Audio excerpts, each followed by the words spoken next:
Hello friends, welcome. आज अपन paper 3 विज्ञान और तकनीक की इकाई 1 देख रहे थे। अपन ने कार्य देख लिया था, बल देख लिया था, बल का थोड़ा सा पार्ट बचा है। आज अपन बल और ऊर्जा देखेंगे। चलिए शुरू करते हैं। दोस्तों, ये मेरे बारे में संक्षिप्त जानिए। आप चाहे तो देख सकते हैं, मेरा स्कोर कार्ड है, आप चाहे तो देख सकते हैं। तो दोस्तों, जैसा कि सिलेबस में अपन पेपर 3 पढ़ रहे हैं, उसकी यूनिट 1 पढ़ रहे हैं, कार्य, बल और ऊर्जा। तो आपको मालूम है कि कार्य मैंने बता दिया था आपको कि कार्य की परिभाषा क्या होती है। कार्य 3 प्रकार के होते हैं: ऋणात्मक, धनात्मक और शून्यकार, जिसमें थीटा के आधार पर भी निकालते हैं। और मैंने आपको पूरा समझाया था। आपने यदि वो वीडियो नहीं देखा तो जाके देख सकते हैं, पीछे इस प्लेलिस्ट में 2 वीडियो और है। फिर मैंने आपको बल के बारे में बताया था। बल में मैंने आपको गुरुत्वाकर्षण बल बता दिया था। आज बल के प्राकृतिक मूलभूत बल में 4 बल होते हैं, उसमें एक गुरुत्वाकर्षण बल था। बचे 3 बल के बारे में आज अपन बात करेंगे। और फिर उसके बाद अपन ऊर्जा के बारे में बात करेंगे। तो अपना गुरुत्वाकर्षण बल हो गया है। अब कुछ और बल देखेंगे। उसके बाद अपन घर्षण देखेंगे। घर्षण के बाद वायुमंडलीय दबाव एवं कार्य देखेंगे। तो इस तरीके से सिलेबस बाय सिलेबस, पूरी हेडिंग बाय हेडिंग अपन इसको कंप्लीट करने की कोशिश करेंगे। चलिए आइए आज शुरू करते हैं। तो दोस्तों, जैसा कि मैंने आपको बल में बता दिया था, बल क्या है। बल इज एक्सटर्नल फोर्स, है ना। बल एक वहा कारक है जो किसी वस्तु पर विस्थापित करने की प्रवृत्ति रखता है या परिवर्तन कर सकता है, ये अपन ने देखा था। उसके बाद दोस्तों, बल में अपन ने देखे थे कि 2 प्रकार के बल होते हैं। एक होता है संतुलित बल और एक होता है असंतुलित बल, वो भी मैंने आपको समझा दिया था। अब प्रकृति में, संसार में मूलभूत कितने 4 बल होते हैं। 4 बल में पहला था गुरुत्वाकर्षण बल, जो मैंने आपको समझा दिया, वो आप पीछे वीडियो में देख सकते हैं। आज अपन दूसरे बल की बात करेंगे, विद्युत चुंबकीय बल। तो दोस्तों, जैसे कि विद्युत तथा चुंबकीय बलों को सम्मिलित रूप से विद्युत चुंबकीय बल कहते हैं। तो दोस्तों, ये तो डेफिनेशन हो गई। लेकिन फॉर एग्जांपल मान लीजिए कि आपका ये तार है। तार, अपने घर में तार जाते हैं। तार, उन तार में क्या होता है, करंट प्रवाहित होता है। तो जब इस तार में करंट बहुत देर तक लगातार प्रवाहित होते रहता है, तो इसके आसपास एक क्या होता है, चुंबकीय फील्ड बन जाती है। तो आपने जैसे देखा होगा फॉर एग्जांपल कि करंट लगने से क्या होता है, लोगों की मौत हो जाती है या पशु पक्षी मर जाते हैं। तो क्यों मर जाते हैं, आपने देखा कई बार कबूतर जो होते हैं वो इलेक्ट्रिसिटी के तार पे बैठे रहते हैं और इससे उनको करंट लग के वो मर जाते हैं। क्योंकि क्या होता है, जब इससे बहुत तेज करंट पास होता है, जब भी यहाँ से करंट, और करंट क्या होता है, इलेक्ट्रॉन का फ्लो होता है, फ्लो ऑफ इलेक्ट्रॉन। तो जब भी इधर पास होता है तो इसके आसपास एक क्या होता है, चुंबकीय फील्ड बन जाती है। ये इसको अपनी तरफ खींचती है। तो इसे ही विद्युत चुंबकीय बल कहते हैं। विद्युत के कारण उत्पन्न हुआ चुंबकीय चुंबक फील्ड, उसी को विद्युत चुंबकीय बल कहा जाता है दोस्तों। ठीक है दोस्तों, तो डेफिनेशन हो गई। अब देखिए, विद्युत चुंबकीय बल गुरुत्वाकर्षण बल से अधिक शक्तिशाली होता है। जैसा कि मैंने आपको बताया था कि गुरुत्वाकर्षण बल एक तरीके का दुर्बल प्रकृति का बल है। और चारों बल में सबसे कमजोर बल गुरुत्वाकर्षण बल ही है। मैंने आपको कुछ पिछली क्लास में सब बताया था। तो ये बता रहे, विद्युत चुंबकीय बल गुरुत्वाकर्षण बल से अधिक शक्तिशाली होता है तथा यह परमाणु और आणविक पैमाने पर होने वाली सभी घटनाओं में श्रेष्ठ होता है। तो 2 शब्द आए, परमाणु और आणविक। तो दोस्तों, जैसे कि आपको मालूम है कि हर चीज जो है, आपको मालूम है एक चीज बोली गई कि हर चीज क्या है, परमाणु से बनी है। परमाणु मतलब क्या होता है, इंग्लिश में एटम होता है परमाणु का मतलब। तो जैसे परमाणु से हर चीज बनी है। और आपको मालूम है परमाणु में क्या क्या होते हैं। तो परमाणु के बीच में एक नाभिक होता है, नाभिक में न्यूट्रॉन और प्रोटॉन होते हैं और उसके चारों तरफ इलेक्ट्रॉन होते हैं। तो ये पूरा परमाणु बनता है। ये ऐसे परमाणु मिल मिल के एक पूरा क्या बनता है, मॉलिक्यूल बनता है। और मॉलिक्यूल को ये आणविक कहते हैं, आणविक। तो यही बता रहे हैं कि जो परमाणु और आणविक पैमाने पर होने वाली सभी घटनाओं में सबसे श्रेष्ठ कौन सा होता है, विद्युत चुंबकीय बल होता है। क्योंकि मैंने आपको बताया फ्लो ऑफ इलेक्ट्रॉन जैसे कि। तो दोस्तों, ये हो गया अपना विद्युत चुंबकीय बल। अपने सिलेबस में कहीं भी विद्युत चुंबकीय बल मेंशन नहीं है, अपने में सिर्फ बल है। तो मैंने आपको ये थोड़ा थोड़ा इसके बारे में भी बता दिया, कभी आ जाए तो आप देख। चलिए दोस्तों, अब अपन दुर्बल नाभिकीय बल की बात करेंगे। जैसे कि अपन ने गुरुत्वाकर्षण बल की बात कर ली, प्राकृतिक बल में दूसरा अपन ने विद्युत चुंबकीय बल की बात कर ली। अब अपन तीसरा दुर्बल नाभिकीय बल की बात कर रहे हैं। ऐसे 4 बल होते हैं, अगला वाला प्रबल नाभिकीय बल है। तो दोस्तों देखिए, दुर्बल नाभिकीय बल, यह बल रेडियो सक्रियता के दौरान निकलने वाले बीटा कणों के उत्सर्जन के फलस्वरूप अस्तित्व में आता है। तो दोस्तों, यहाँ 2 शब्द आए, रेडियो सक्रियता और बीटा कण। तो दोस्तों देखिए, फॉर एग्जांपल मैं आपको बताना चाहूंगा, जैसे एक एग्जांपल है, मान लीजिए बहुत मोटा आदमी है। बहुत मोटा आदमी, बहुत ही मोटा आदमी है, तो उसको क्या बोलते हैं कि अपन, जैसे अदनान सामी जी है। तो मान लीजिए कि फॉर एग्जांपल बता रहा हूँ मैं ऐसे ही। तो मान लीजिए कि उनको यदि डॉक्टर के पास गए, उन्होंने बोला हमें पतला होना है, तो पहले तो डॉक्टर बोलेगा कि आपको अभी, पहले तो आपको अपने अंदर की चर्बी ज्यादा से ज्यादा कम करनी पड़ेगी। या तो आप ऑपरेशन करा लीजिए या अपने अंदर से कुछ पदार्थों को निकालिए। और उसके बाद फिर आप क्या करिए, जिम जाइए, जिम जाके अपने आप को पतला करने की कोशिश करें। तो दोस्तों, मैंने एक एग्जांपल बताया। ऐसे ही मान लीजिए क्या है, पृथ्वी में बहुत सारे पदार्थ पाए जाते हैं। बहुत सारे कुछ प्राकृतिक पदार्थ होते हैं जो रेडियो सक्रियता का गुण प्रदर्शित करते हैं। रेडियो सक्रियता क्या है दोस्तों, तो ये क्या है, बहुत अस्थिर पदार्थ है, बहुत अस्थिर पदार्थ है। और ये ऑटोमेटिक रूप में क्या होता है, कुछ कण को उत्सर्जित करते रहते हैं। तो इनमें कुछ कण निकलते हैं, अल्फा, बीटा और गामा। ऐसे कई कणों को उत्सर्जित करते रहते हैं। तो यही बता रहा है कि यह बल जो है, दुर्बल नाभिकीय बल क्या है, यह बल रेडियो सक्रियता के दौरान, तो ये रेडियो एक्टिविटी प्रदर्शित कर रहे हैं, अल्फा बीटा गामा। तो इसके दौरान निकलने वाले बीटा कणों, के उत्सर्जन के फलस्वरूप अस्तित्व में आता है। तो कब आएगा ये? तो जब रेडियो सक्रियता के दौरान जो निकलने वाले बीटा कण है उनके उत्सर्जन के, तो बीटा अल्फा, बीटा और गामा, तो बीटा के दौरान जो प्रदर्शित किया जाता है बल उसको बोलते हैं दुर्बल नाभिकीय बल। और देखिए दोस्तों यहाँ दुर्बल नाभिकीय है, लेकिन यहाँ बल गुरुत्वाकर्षण से 10 की पावर 25 गुना अधिक शक्तिशाली होता है। और अब आ गया प्रबल नाभिकीय बल। या नाभिक के अंदर देखिए दोस्तों, मैंने अभी आपको बताया था कि एक एटम होता है, एटम के अंदर नाभिक होता है, नाभिक न्यूक्लियस, इसके अंदर होते हैं proton plus neutron, proton plus neutron. तो दो प्रोटॉन, या तो दो प्रोटॉन के बीच में या एक प्रोटॉन एक न्यूट्रॉन के बीच में लगने वाले आकर्षण बल या आकर्षण बल को क्या कहते हैं अपन? प्रबल नाभिकीय बल कहते हैं। तो ये सबसे ज्यादा प्रकृति में सभी बलों में सबसे ज्यादा शक्तिशाली बल होता है। तो दोस्तों जैसे एटम है, एटम के अंदर क्या है? प्रोटॉन और न्यूट्रॉन, दो प्रोटॉन और दो न्यूट्रॉन के बीच में लगने वाले बल को क्या कहा जाता है? प्रबल नाभिकीय बल कहा जाता है दोस्तों। चलिए अब आगे बढ़ते हैं। तो दोस्तों जैसा कि मैंने आपको ऊर्जा पढ़ा दिया, आपकी पहली यूनिट थी कार्य बल और ऊर्जा, तो उसमें अपन ने ऊर्जा देख लिए, उसके बाद अपन ने बल देख लिए। बल के अंदर आपके सिलेबस में मेंशन है गुरुत्वाकर्षण बल देख लिया, और उसके अलावा मैंने 3 बल के बारे में भी आपको संक्षेप में जानकारी बता दी। इससे डीप में जाने की जरूरत नहीं है, और आपको लगे तो बताइएगा और डीप में भी पढ़ा सकता हूँ। फिर उसके बाद दोस्तों अगला क्या पढ़ेंगे? अब अपन ऊर्जा की तरफ आ रहे हैं, कार्य बल और ऊर्जा, अब अपन ऊर्जा की तरफ आ रहे हैं दोस्तों। फिर ऊर्जा देखेंगे, उसके बाद अपन वायुमंडली देखेंगे, इस तरीके से टॉपिक बाय टॉपिक पूरा टॉपिक खत्म कर देंगे दोस्तों। तो अब आइए ऊर्जा। ऊर्जा मतलब क्या है दोस्तों? एनर्जी। अब दोस्तों ये तो आप डेली शब्द सुनते होंगे कि मेरी ऊर्जा कम लग रही है, मैं काम नहीं कर सकता, या मेरे को थकान महसूस हो रही है। तो ऊर्जा बेसिकली क्या है? तो आपको मालूम है अपन को ऊर्जा कैसे मिलती है? पोषण से, है ना। और ऊर्जा किसी भी जगह के लिए बहुत महत्वपूर्ण होती है। आज आपके देश की अर्थव्यवस्था का आधार क्या है? ऊर्जा। कैसे अर्थव्यवस्था का आधार ऊर्जा है दोस्तों? जैसे कि ताप विद्युत संयंत्र चलते हैं, उसमें कोयला लगता है, कोयला एक ऊर्जा का घटक है, उससे बिजली बनती है, बिजली से आज आपकी सारी एक्टिविटी हो रही है, आपके घर में बिजली आ रही है, आपकी इंडस्ट्री चल रही है, वहां पे आपके प्रोडक्ट बन रहे हैं, वो मार्केट में बिकने आ रहे हैं। तो ऊर्जा, गाड़ी चलाने के लिए भी ऊर्जा लगती है ईंधन के रूप में।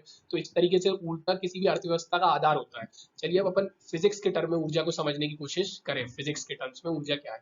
तो दोस्तों एनर्जी क्या है? किसी वस्तु की कार्य करने की क्षमता को उस वस्तु की ऊर्जा कहते हैं। Energy is the capability of doing work. दोस्तों यदि आपको इसकी इंग्लिश में भी चाहिए तो मैं यहाँ पे इंग्लिश में भी ला दूंगा, आप बता दीजिएगा। तो ऊर्जा क्या होती है? किसी वस्तु की कार्य करने की क्षमता को उस वस्तु की ऊर्जा कहते हैं।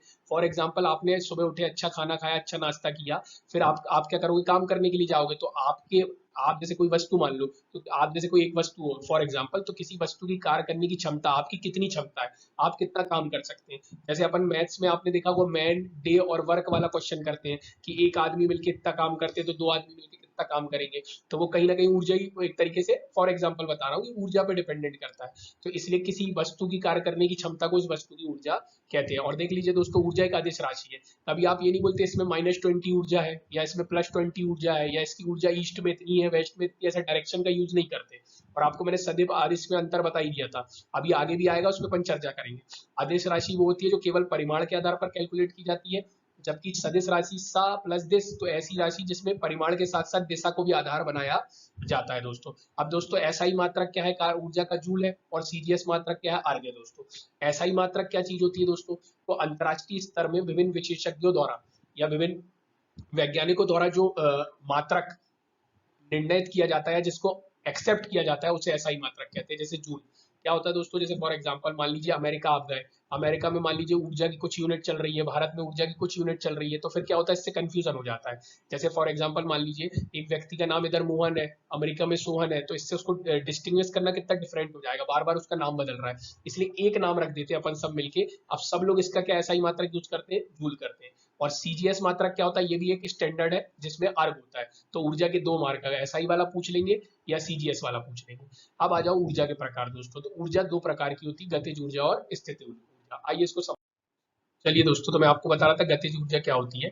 तो जैसे मैंने बताया गति करने के कारण ऊर्जा आ जाती है। मैंने आपको गेम, अपन बचपन में लंच में खेलते थे गेंद मारने वाला, वो भी एग्जांपल दिया। अब मैंने आपको उसका सूत्र बताया। तो काइनेटिक एनर्जी मैंने आपको क्या बताया? काइनेटिक एनर्जी मतलब गतिज ऊर्जा हाफ mv स्क्वायर होती है। और दोस्तों जैसे मालूम है कि ये जैसे यहाँ दिया के मतलब गतिज ऊर्जा, तो एम और वी, तो एम क्या है? द्रव्यमान है। द्रव्यमान मैंने आपको पिछले लेक्चर में समझा चुका हूँ। किसी भी वस्तु का कच्चा माल समझ लीजिए, ये संक्षेप में फिजिक्स के टर्म में नहीं है, ऐसे आपको समझाने के लिए। द्रव्यमान क्या है? किसी वस्तु का कच्चा माल है। वी क्या होता है? तो वी वेग होता है। वी क्या होता है? वेग। और वेग क्या होता है? वेग मतलब वेलोसिटी। वेलोसिटी क्या होती है? विस्थापन में परिवर्तन की दर। डिस्प्लेसमेंट, विस्थापन मतलब होता है डिस्प्लेसमेंट, तो विस्थापन में परिवर्तन की दर। और विस्थापन क्या होता है, तो आपको मैंने बताया था चाल और विस्थापन में क्या अंतर है। तो जैसे एक्स के घर से वाई के घर जाना है, तो इसका रास्ता ये भी हो सकता है, इधर से उल्टा घूम के भी आ सकते हैं, यहाँ से भी जा सकते हैं। लेकिन विस्थापन क्या होता है, विस्थापन सबसे शॉर्टेस्ट डिस्टेंस होता है, और विस्थापन में परिवर्तन की दर वेग होती है दोस्तों। अभी आगे इस पे और अपन चर्चा करेंगे। तो यहाँ से आपको क्या पता चल गया कि गतिज ऊर्जा क्या होती है, half m v square. M क्या होता है द्रव्यमान, वी क्या होता है वेग। तो गतिज ऊर्जा समानुपाती होती है एम के और वी के। तो कभी आपसे कोई पूछ ले यदि एम बढ़ाएंगे तो काइनेटिक एनर्जी बढ़ जाएगी, तो बोलिएगा हाँ, वी बढ़ाएंगे तो काइनेटिक एनर्जी बढ़ जाएगी, हाँ। तो इसका एग्जाम्पल यदि आपको देखना है, मान लीजिए एक ट्रक आ रहा है आपकी तरफ तेजी से और एक साइकिल आ रही है, तो बताइए किसकी गतिज ऊर्जा ज्यादा होगी, ट्रक की। क्यों, ट्रक का एम ज्यादा होगा, है ना। और मान लीजिए वी कांस्टेंट रखा है अपन ने, वी को क्या रखा है, कांस्टेंट। कांस्टेंट मतलब उसको स्थिर करके रखा हुआ है। और मान लीजिए एक ट्रक है और एक साइकिल है, तो किसकी गतिज ऊर्जा ज्यादा होगी, ट्रक की। क्यों, क्योंकि उसका द्रव्यमान ज्यादा है, एम ज्यादा है दोस्तों, एम। ठीक है दोस्तों, तो ये हो गया गतिज ऊर्जा। अब गतिज ऊर्जा के कुछ एग्जांपल देख लीजिए। आपके लिए साइंस में सबसे ज्यादा जरूरी चीज है एग्जांपल, क्योंकि क्वेश्चन सीधे एग्जांपल से ही बनते हैं। तो दोस्तों देखिए उदाहरण क्या, बहती हुई हवा। अब आपको मालूम है कि आपको जानकारी है कि अपन विंड मिल लगाते हैं, विंड मिल, पवन ऊर्जा चक्की। क्यों लगाते हैं चक्की, हवा आती है, इसको चलाती है और एनर्जी बनती है। तो हवा जो आई और इसको चलाई, तो हवा के पास ऊर्जा कहाँ से आई, उसके गति करने के आई, तो इसको क्या कहेंगे, गतिज ऊर्जा।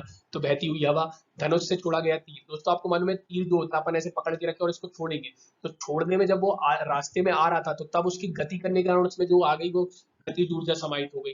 ऐसे ही गिरती हुई वर्षा की बूंद, जो वर्षा की बूंद ऊपर से गिरती है अपन को लगती है पट पट, क्यों कैसे, क्योंकि वो जब नीचे गिर रही थी तो उसकी गति के कारण उसमें जो ऊर्जा आ गई वो गतिज ऊर्जा हो गई। बंदूक से छोड़ी गई गोली भी इसी तरीके से है, जब वो रास्ते में ट्रेवल कर रही होती है तो वो उसके अंदर गति के कारण ऊर्जा आ जाती है, और उसके बाद वो क्या करती है, किसी भी व्यक्ति को आघात पहुंचाती है दोस्तों। चलिए तो अब आगे बढ़ते हैं। तो अपन ने क्या देखे थे अभी, अपन ने ऊर्जा पढ़े, ऊर्जा क्या है। उसके बाद दो टाइप की ऊर्जा होती है, गतिज ऊर्जा, स्थितिज ऊर्जा। गतिज ऊर्जा अपन ने कर लिया, अब स्थितिज ऊर्जा को देखते हैं दोस्तों। स्थितिज ऊर्जा क्या होता है, किसी वस्तु की स्थिति या आकृति में परिवर्तन के कारण उसमें जो कार्य करने की क्षमता होती है उसे स्थितिज ऊर्जा कहते हैं। फॉर एग्जाम्पल दोस्तों, जैसे बांध में संचित पानी की ऊर्जा। आपने ये बांध बनाया, यहाँ से पानी आ रहा था, अच्छा पानी क्या हो रहा था, पानी की प्रॉपर्टी क्या है, बहता हुआ है, चलता जा रहा था, लेकिन आपने रोक दिया। रोक दिया तो कहीं ना कहीं आपने उसकी स्थिति या आकृति में परिवर्तन कर दिया। अब यहाँ ये रुका रहेगा, रुका रहेगा, रुका रहेगा, रुका रहेगा, तो ये भरता चला जाएगा, और इस रुके रहने के कारण इसमें जो ऊर्जा आ जाएगी उसे स्थितिज ऊर्जा कहते हैं। और कैसे आई, उसकी स्थिति या आकृति में अपन ने परिवर्तन किया, अब उसमें जो कार्य करने की क्षमता आ गई उसको अपन स्थितिज ऊर्जा कहते हैं। और इसी तरीके से फिर अपन इसको खोलते हैं, नीचे टरबाइन, टरबाइन चलाते हैं और विद्युत ऊर्जा बनाते हैं। ऐसे ही दोस्तों घड़ी की चाबी में संचित ऊर्जा और तनी हुई स्प्रिंग या कमानी की ऊर्जा। तनी हुई स्प्रिंग या कमानी क्यों, पहले स्प्रिंग ऐसी थी स्थिर, फिर आपने उसको तान दिया, तो इसकी स्थिति में परिवर्तन करने के कारण जो ऊर्जा आ गई वो स्थितिज ऊर्जा कहलाती है। अब दोस्तों स्थितिज ऊर्जा को इंग्लिश में पोटेंशियल एनर्जी कहते हैं, और इसका सूत्र होता है P potential energy is equal to m g h. और फिर से दोस्तों मालूम है, अब एम द्रव्यमान होता है, तो पोटेंशियल एनर्जी ये बढ़ानी है तो एम बढ़ा दो, तो पोटेंशियल एनर्जी बन जाएगी। जी क्या होता है, गुरुत्वीय त्वरण, मैंने आपको बताया था, अपनी पृथ्वी अपनी तरफ सबको खींच रही है, और खींच रही है और किससे, 9.8 मीटर पर सेकंड स्क्वायर, तो हर सेकंड 9.8 से बदल रहा है, तो पृथ्वी के कारण उसमें क्या, गुरुत्व के कारण त्वरण हो रहा है, तो वही गुरुत्वीय त्वरण जी हो गया। और एच दोस्तों क्या होता है, ऊंचाई, कि मतलब आप पृथ्वी से कितनी ऊंचाई की बात कर रहे हैं या वस्तु कितनी ऊंचाई पे है, तो ये हो जाता P equal to m g h. ये था दोस्तों स्थितिज ऊर्जा। अब दोस्तों अपन बात कर रहे हैं ऊर्जा संरक्षण का नियम। तो दोस्तों आपको एक चीज मालूम है कि ऊर्जा का ना तो उत्पन्न होती है, जैसे ऊर्जा को ना ही उत्पन्न किया जा सकता, ना ही ऊर्जा का विनाश किया जाए, ना तो बनाया उत्पन्न किया जा सकता, ना ही विनाश किया जाता है। ऊर्जा केवल एक रूप से दूसरे रूप में रूपांतरित हो सकती है। दोस्तों आपको मालूम है पूरी दुनिया का, पूरा संसार का काम किससे चल रहा है, ऊर्जा से। ऊर्जा बहुत जरूरी चीज है, आप किसी भी चीज को उठा लें, अर्थव्यवस्था में ऊर्जा जरूरी है, आपके लिए ऊर्जा बहुत जरूरी है, हर चीज में ऊर्जा बहुत जरूरी चीज है। तो इसलिए ऊर्जा का ये सिद्धांत भी आपको रटना पड़ेगा कि energy can neither be created nor be destroyed but it can be transferred from one form to another दोस्तों। तो ऊर्जा को ना तो उत्पन्न किया जा सकता, ना ही, तो आप कैसे, फॉर एग्जांपल दोस्तों मान लीजिए आपकी आपके पास रिमोट होगा घर में टीवी का, उसके अंदर क्या लगा है, सेल। अच्छा तो सेल में कौन सी ऊर्जा है, रासायनिक ऊर्जा। अब आप जब रिमोट से रासायनिक ऊर्जा को आप करते तो वो विद्युत ऊर्जा में बदल जाता है, विद्युत ऊर्जा में। रासायनिक ऊर्जा से आपने विद्युत ऊर्जा, तो एनर्जी एक एक रूप से, जैसे आप मान लीजिए फॉर एग्जांपल प्रकाश ऊर्जा। तो आपको मालूम है आजकल कॉन्सेप्ट चल रहा है, आपके घर के ऊपर आप क्या लगाते हो, सोलर पैनल। अब सोलर पैनल पे क्या पड़ती है, सूरज की रोशनी, तो सूरज की रोशनी कैसी ऊर्जा है, एक प्रकाश ऊर्जा, और वो रोशनी काय में बदल जाती है, विद्युत ऊर्जा में। तो ये प्रकाश ऊर्जा से क्या बन गई, विद्युत ऊर्जा। तो कहीं ना कहीं क्या हुआ, ऊर्जा का एक रूप से दूसरे रूप में क्या हो गया, स्थानांतरण हो गया। ऐसे ही आप देख सकते हो अपने लैपटॉप के जो आपके स्पीकर वगैरह आते हैं, माइक्रोफोन आते हैं, तो माइक्रोफोन में आप बोलते हो, तो आपने बोला मतलब ध्वनि ऊर्जा, बोला मतलब ध्वनि ऊर्जा, और वो उसके थ्रू पहुंच गई तो वो विद्युत ऊर्जा। तो इस तरीके से जो ऊर्जा है वो एक रूप से दूसरे रूप में रूपांतरित हो सकती है, और ऊर्जा ना तो उत्पन्न होती है, न ही उस ऊर्जा का विनाश किया जा सकता है। देखिए दोस्तों, अब ऊर्जा संरक्षण के नियम में, अब ऊर्जा, किसी वस्तु की आपको ऊर्जा निकालनी है, तो किसी वस्तु की जो स्थितिज ऊर्जा है और गतिज ऊर्जा का योग उसकी कुल यांत्रिक ऊर्जा कहते हैं। तो potential energy plus kinetic energy plus constant is equal to किसी वस्तु की टोटल एनर्जी। ये दोस्तों सूत्र बता दिया मैंने आपको। तो इस तरीके से दोस्तों मैंने आपको ऊर्जा संरक्षण का नियम भी बता दिया। अब चलिए आगे बढ़ते हैं। अब दोस्तों अगला टॉपिक अपन क्या बात करेंगे, घर्षण पे बात करेंगे। घर्षण की परिभाषा और प्रकार, जैसा मैंने आपको थोड़ी बहुत हिंट पहले ही दे दी थी कि आप जमीन में चलते हैं तो आपके विपरीत घर्षण बल लगता है और आप इस तरफ चलने की कोशिश करते हैं, तो घर्षण बल क्या होगा, तो वह विरोधी बल है जो दो सतह हुई, ये एक सतह आप चलने की कोशिश कर रहे हैं और ये, तो दो सतहों के बीच होने वाली अपेक्षित गति का विरोध करता है, तथा घर्षण बल वस्तु की गति की दिशा के विपरीत दिशा में कार्य तो करता है। तो वस्तु की गति, आप इधर चल रहे हैं, आपकी विपरीत दिशा में क्या काम करता है, घर्षण बल। और सब दो सतह जरूरी है घर्षण के लिए, दो सतह बहुत जरूरी है घर्षण के लिए। अब घर्षण तीन प्रकार का होता है, स्थैतिक घर्षण, गतिक घर्षण और सीमांत घर्षण। तो दोस्तों चलिए अब अगले लेक्चर में अपन इधर ही घर्षण से स्टार्ट करेंगे। तो अभी मैंने आपको क्या क्या बता दिया, आपकी यूनिट पहली थी कार्य बल और ऊर्जा। मैंने आपको कार्य बताए, तीन प्रकार बताए, धनात्मक, ऋणात्मक और शून्य। फिर मैंने आपको बल बताया, बल में दो टाइप बताए, संतुलित, असंतुलित, और फिर चार मूलभूत बल बनाए। चार में आपके चार मूलभूत बल में आपके सिलेबस में गुरुत्वाकर्षण बल दिया था, वो मैंने आपको बहुत अच्छे से बताया था, F equal to G M1 M2 upon r square. और मैंने बता दिया था F M1 और M2 के डायरेक्टली प्रोपोर्शनल होगा और आर स्क्वायर के इनवर्सली होगा। फिर मैंने आपको आपके सिलेबस में नहीं दिया था, उसके बावजूद थोड़ा थोड़ा चर्चा कर दी विद्युत चुंबकीय बल पे, दुर्बल नाभिकीय बल पे और प्रबल नाभिकीय बल पे। फिर अपन ने ऊर्जा देख लिया दोस्तों। ऊर्जा में मैंने आपको बता दिया दो टाइप की ऊर्जा होती है, गतिज ऊर्जा और स्थितिज ऊर्जा। ऐसे ही ऊर्जा कई, ये दो टाइप की ऊर्जा होती है, ऊर्जा के कई रूप होते हैं, जैसे प्रकाश ऊर्जा, विद्युत ऊर्जा, ध्वनि ऊर्जा, ऐसे कई रूप होते हैं। और मैंने आपको बता दिया ऊर्जा को ना तो निर्माण किया जा सकता, ना ही उसको हास किया जा सकता है। ऊर्जा का ना तो आप क्या कर सकते हो, ऊर्जा का ना तो आप क्या करते हैं, energy can neither be created nor be destroyed. ऊर्जा को ना तो उत्पन्न किया जा सकता है, ना उसका विनाश किया जा सकता है, ये भी बता दिया दोस्तों। अब अपन अगले लेक्चर में घर्षण से स्टार्ट करेंगे। तो दोस्तों यदि आपको वीडियो अच्छा लगा हो तो please like, share and subscribe जरूर कीजिएगा। चलिए दोस्तों, थैंक यू।